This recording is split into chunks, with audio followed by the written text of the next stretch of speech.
Hello and welcome to another episode of the Real EFL Preview Show. First of all, a huge thank you to everybody that watched last week's show. We went over 1,300 views, which is incredible for the show. So thank you so much. Please, if you do watch and you do enjoy, remember to like this video, subscribe to the channel and share with your friends if you wish. We've got a great show for you today. We've actually planned to speak about 4 matches, not 3, trying to cram even more into the half hour than we have done in the past. And as ever, we have a managerial change to discuss. But before all of that, I'm just the voice. Let me introduce you to the expert, the brains behind the show, Mr. Kyle Keneally. How are you doing, sir? I'm doing very well, thank you. It's been a bit of a weird week in Sheffield. I don't know if you've seen some of the news this week, but there was a guy with weapons in a flat not too far away. So people evacuated this week. So it's been a bit of a weird feel to the city for the majority of the week. So yeah, it's been a little bit strange, but everything's back relatively normal now. So yeah, it's fine for the moment again. Excellent. And when we talk about strange, of course, we could talk about the red card decision at Lincoln City on Saturday, where Joe Gardner was sent off for what looked like an innocent collision. But we won't, because we're not a Lincoln City podcast, despite my background. So we can talk about something else that is strange. Now, Paul Warne being sacked by Derby is not strange.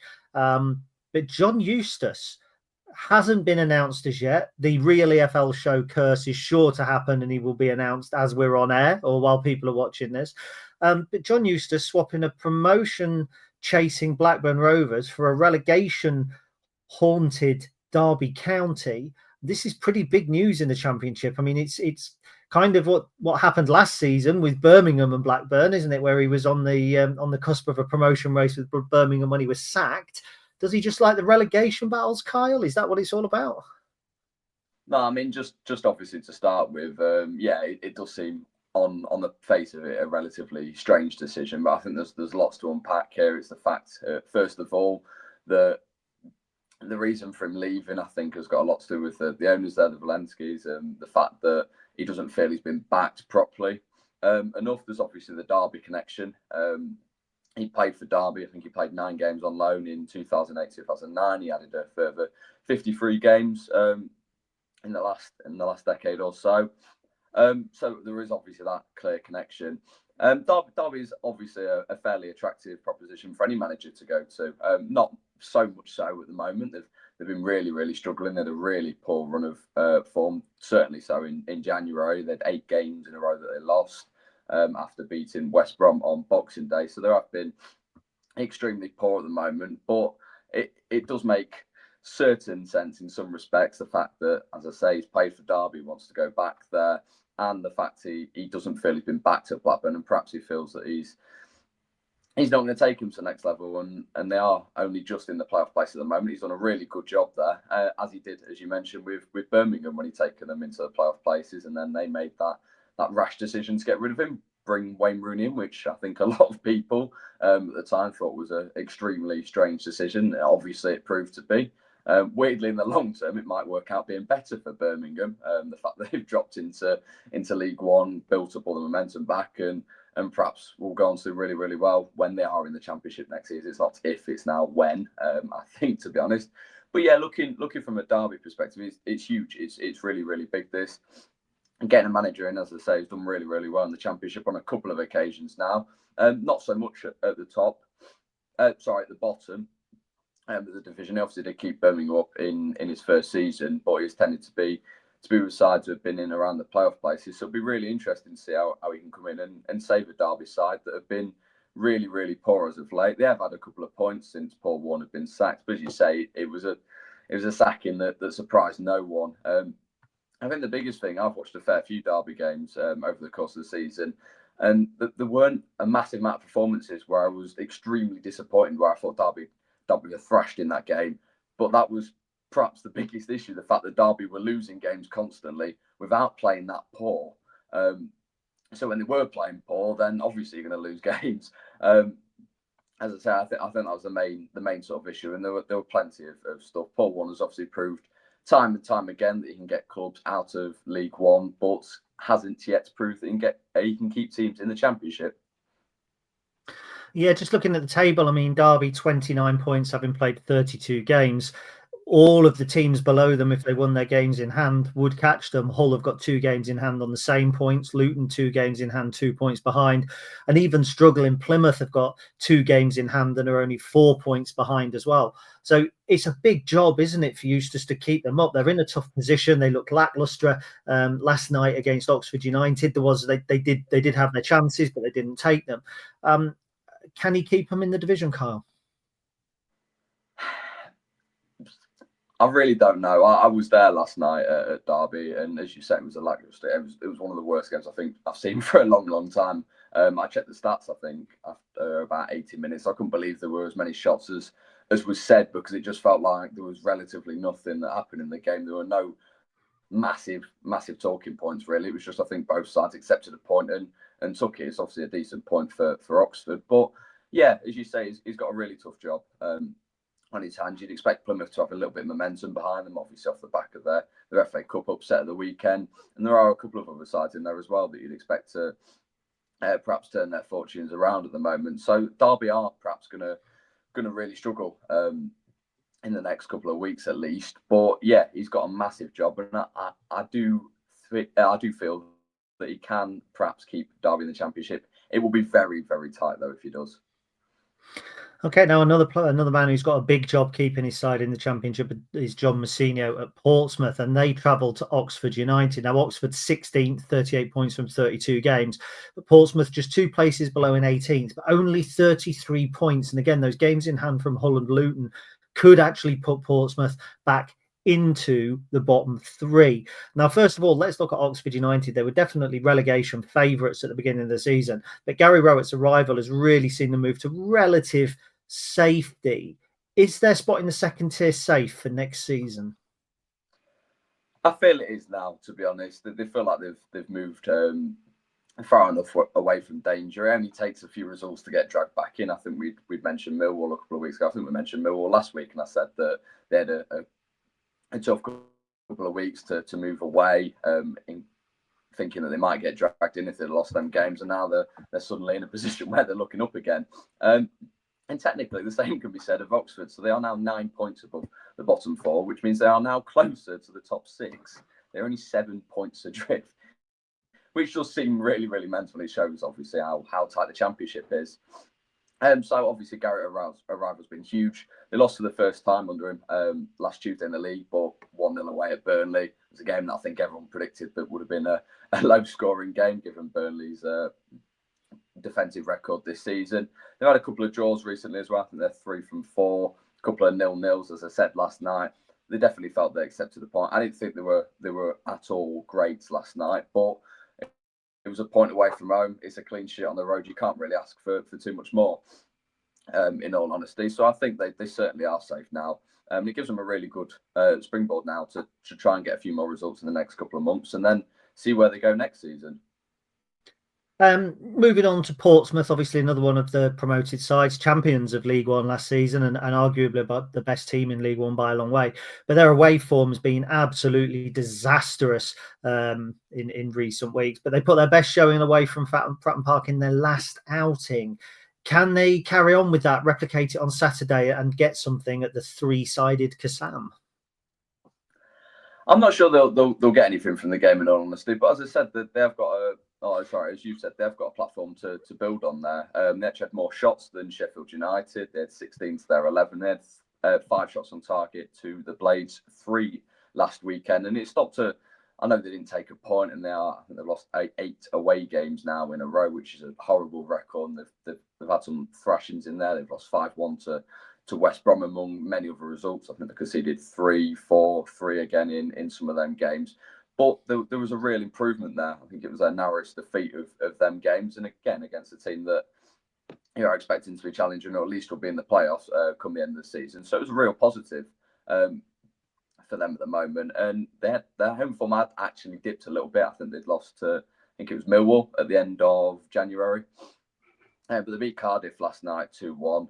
So they've won 1, drawn 1, and lost 1 from their 3 games in February so far. So they've obviously got a chance now to move a little bit further away, keep themselves relatively stuck in mid-table and hope to follow the likes of Oxford and move well away from the bottom three of the Championship, which is a position a couple of months ago that I think Portsmouth fans would have been very, very happy with. Fratton Park is obviously a massive part of their form. I think it was last night. I saw a couple of comments on social media about the atmosphere there and how big it can be. And obviously it's going to be huge for them for the rest of the season, just to make sure they do stay up. But there is no reason why they won't. I think, as I say, Saturday might be a step too far in terms of getting a win. They might potentially take a point at Oxford. I think it'd be a decent result all round. Yeah, home advantage it can be a big thing. If you can get your home form right, it can be enough to keep you in the division. It's the away form that then gets you out of a division. So Fratton Park is an intimidating ground to go to, certainly more so than the Kassam. So hopefully they will have enough to keep themselves in the second tier. Now, two teams that are fighting to keep themselves in the third tier are Bristol Rovers and Burton Albion. Now, Burton Albion are perennial strugglers. They seem to be in and around the bottom six up until Christmas every year and then have a huge squad churn. Well, they're in the bottom two right now, 26 points, 4 away from safety, having played more games than a couple of the teams above them. It's looking dire. But they could potentially get themselves a big result this weekend. They play Bristol Rovers, who are 19th. They have played a game more, Bristol Rovers, and they are 5 points clear of the bottom four. The bottom four, they're looking like they're almost being cut adrift.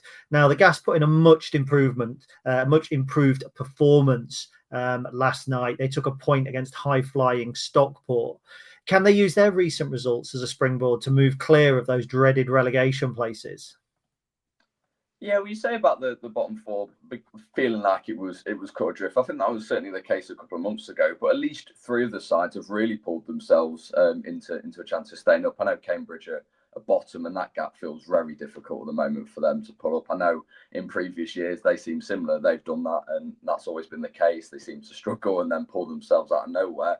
But as you say, in Burton's case, that could be the case. Just starting though with Bristol Rovers. So yeah, it was a stoppage time equaliser that got them a point last night against Stockport. Stockport were looking for 6 wins in a row as well. So that was a really big result against a team that are looking to play Championship football next season. So they were without a game last weekend. They beat Peterborough 3-1 the week before. So it means they are obviously on a little 2-game unbeaten run now at the moment. And they won 3 of their past 6 league games. So they beat Barnsley and Cambridge in January as well. It seems big, beating the likes of, I say, Cambridge and Peterborough, sides that are obviously around them, are struggling at the moment. That NAC should hopefully see them stay in the division. They did have a couple of losses at the end of January. Charlton obviously flying high as well in League One, and losing to Wigan, both without scoring, I believe. It was December though where they really struggled. So they were winless. They lost 4 out of 5. Weirdly, the point they took was against Wrexham. Wrexham who do tend to struggle a bit away from home. They lost 3 of them games without scoring. And just looking a little bit ahead now to their upcoming games. So they've got Wycombe and Northampton both away. But it looks like March is the month where they hopefully should start moving further away. So games against the likes of Rotherham, whose season appears to be over at the moment. Huddersfield and Lincoln are both out of relative form at the moment, as much as I don't like to say one of those sides at least. And then games against Shrewsbury, Crawley and Mansfield, all teams that are, whether they're struggling or not is a different question. Mansfield are obviously on a really bad run. But Shrewsbury and Crawley are obviously sides that are hoping to catch Bristol Rovers at the moment. So that's where their key games will come at the moment. But if they can pick up a couple of results, I don't expect them to, particularly not at the weekend and perhaps not against Wycombe. But there are quite a few games in there where you would think they have a decent chance of getting a result at the moment. So that's Bristol Rovers. Burton Albion, as we say, always seem to struggle, make big changes at Christmas and everything picks up. This season looks like it might be the same. They changed their manager. Obviously, Gary Bowyer came in. They made several signings. One of those, JJ McKiernan, on loan from Lincoln City. Just looking at their recent form, I think they've taken 12 points from the last 18 points. So they're doing really well. They're only 4 points from safety. But do they have what it takes to climb out of the bottom 4? Can they survive? Based on current form, yeah, I think you have to back them at the moment. There's a statistic that I love here: the fact that they won more games in January in the league, 3, than every other month of the season combined so far. They've only won 5 games all season, which particularly shows how big month January was for Burton. And drawn the last 2 against Blackpool and Barnsley, both decent enough points, but it was the 3 wins prior to that have given them a real boost at the moment in terms of survival. So yeah, as you said, I think they're unbeaten in 6 now. They've had a very steady upward progression for a couple of months. As I say, not massively winning games, but more so becoming a little bit harder to beat. And then it was that 3 wins in a row that has really propelled them into giving themselves a genuine shot at surviving. So they're on a run of 1 loss in 9 as well. Just adding to that, a little bit of an improvement at the moment.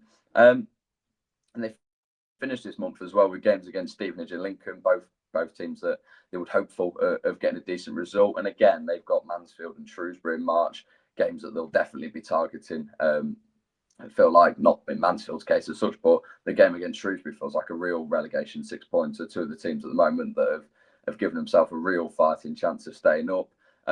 I think it's just the fact that they've got games against Stockport, Bolton, and Wickham that are looking really difficult at the moment. So it's about getting points on the board in them other games, and them games being a little bit of a free hit, which obviously is never the case as a team struggling at this point in the season. But if they can get some results, then they've certainly given themselves a chance of staying up this season. Yeah, it's been an incredible run, really. They've been on since Christmas, and Gary Bowie's had a huge impact there. And obviously they tried to change their style a little bit under Mark Robinson. So could they pull off the great escape? If they do, it may well be at the expense of a surprise struggler this season, which is Peterborough United. They are just 1 place above the drop zone at the minute, 3 points ahead of Shrewsbury Town. They do have a better goal difference, but their collapse has been nothing short of sensational. Kwame Poco is due back potentially for the last dozen games of the season. That could be a game changer. However, this weekend, they travel to 13th place Stevenage, marooned in mid-table with some of the also-rans, dare we say, in Rotherham, Lincoln and Blackpool, teams that probably think they're not going down and they're not going up. Stevenage, always a really, really tough place to go. They had their own input in the relegation battle on Tuesday as they lost to Crawley, giving Crawley a slight glimmer of hope. And with that, they missed the chance to move into the top half at Lincoln City's expense. For the 2nd season running, are Stevenage's faint top 6 hopes over? They're 9 points shy, having played a game more, Kyle.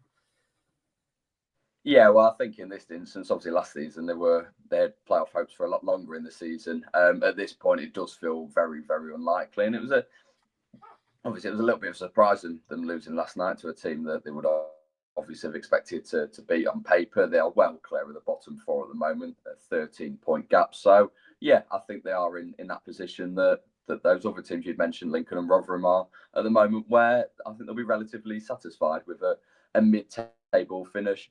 And they did, though, look like they had, as I know you alluded to faint hopes, but they did look a little bit alive when they won 3 games in a row, beating Exeter, Wrexham as well.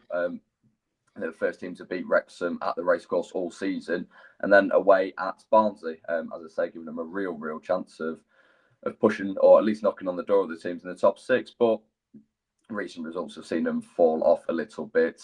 Who on a run of 1 loss from 8 from the end of December to the start of February, as I say, which had given them a decent chance. It was perhaps the EFL Trophy that had given them a real shot at something this season. They'd knocked out Leyton Orient, but a couple of weeks ago, I think they'd lost to Birmingham, which was no massive surprise there, really, given Birmingham's fights for everything at the moment and their relative quality to the rest of the league. So it does feel, though, at the moment that Stevenage's season is finished, unless they go on some sort of magnificent winning run or they lose most of their games for the rest of the season. And sadly, Seeing as we're on the same number of points as them, that also means that Lincoln City's season is over as well. But we will not discuss that. What we will discuss, and Lincoln City fans will love this, is that Peterborough United's season is not over because they are swimming against the tide. The years of selling their best players and trying to reinvest have finally caught up with them. It's the weakest Peterborough United squad I remember seeing since in 20 years, since around 2005 when Darren McAntony first took over. They have been looking over their shoulder nervously for weeks now, but the gap has kept closing.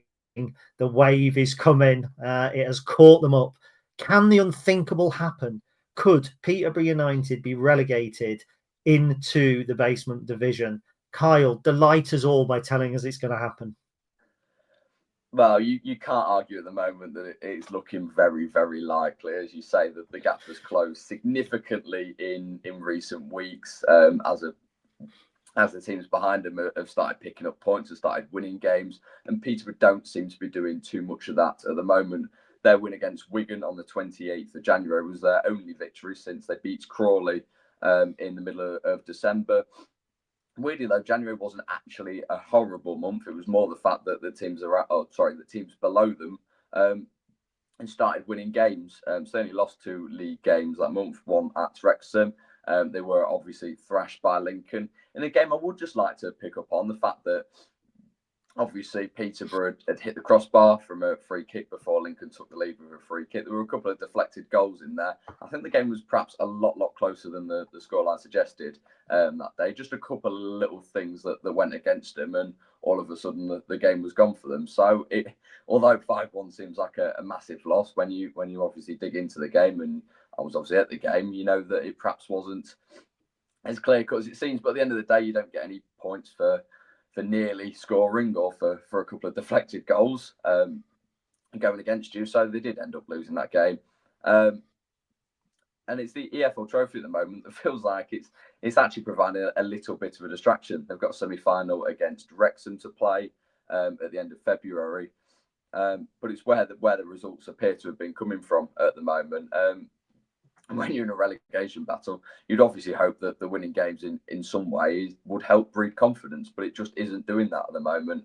And they've got games against Cambridge and Shrewsbury to come in March, which will be huge, particularly obviously the Cambridge game, which is a local derby. And they could well be season defining if Kwame Poku is back by that point. Have been absolutely huge boost for Peterborough, and I think is their single shot at staying in the division at the moment. I think genuinely him getting back to fitness and scoring goals will keep them up if they are going to stay up. It really does depend on him. Now, I may be wrong, but I think Coventry City were relegated after a good run in the EFL Trophy. I think Luton were relegated after winning the EFL Trophy. They may even have won it and be relegated out of the Football League. I think they were relegated around that time. 2016-17, York City were relegated out of the National League despite making the FA Trophy final unfairly at the after a handball against Lincoln, which was never a handball. So cup runs do not necessarily mean success. Peterborough United fans, beware. 2 teams that don't really need to beware of very much at all at the moment make up our League 2 game, Cheltenham and Barrow. There isn't a game, I think, that's any more League 2 than Cheltenham Town versus Barrow. They're 17th and 18th. 1 point separates them.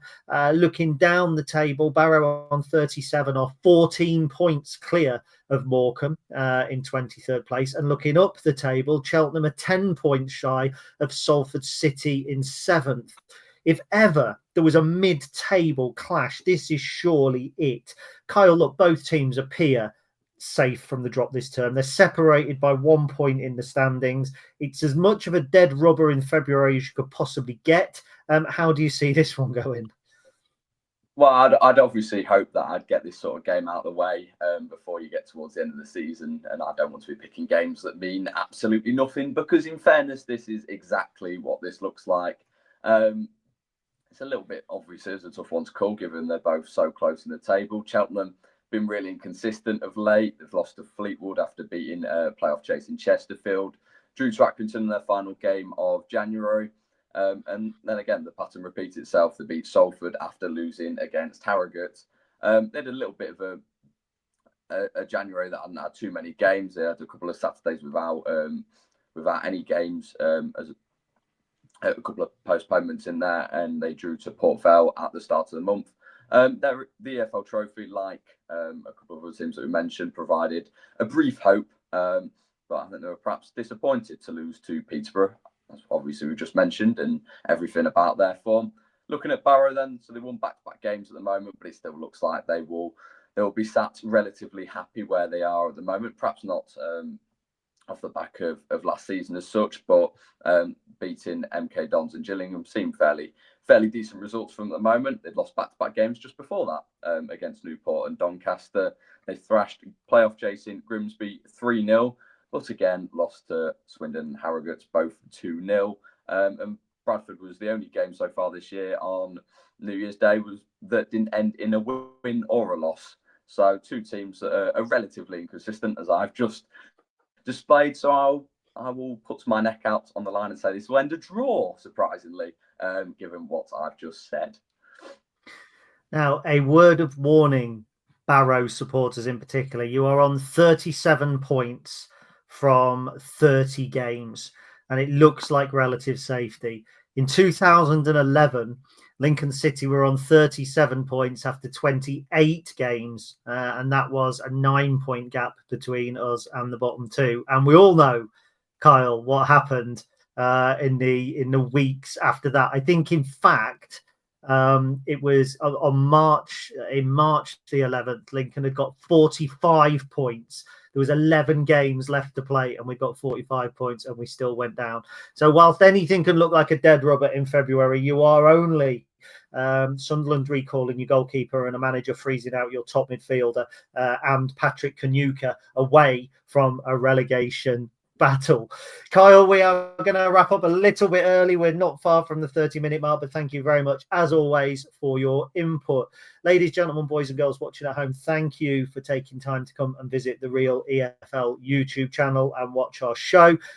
We would greatly appreciate it if you would subscribe to the channel, and if, of course, you would share the video with anybody who might be interested, preferably not Peterborough fans. Now my face has been on here reveling in their agony. We will be back next week, once again, going over all of the big games, and potentially we might even find another dead rubber. That's up to him, not me. But before that, we will see you again next week.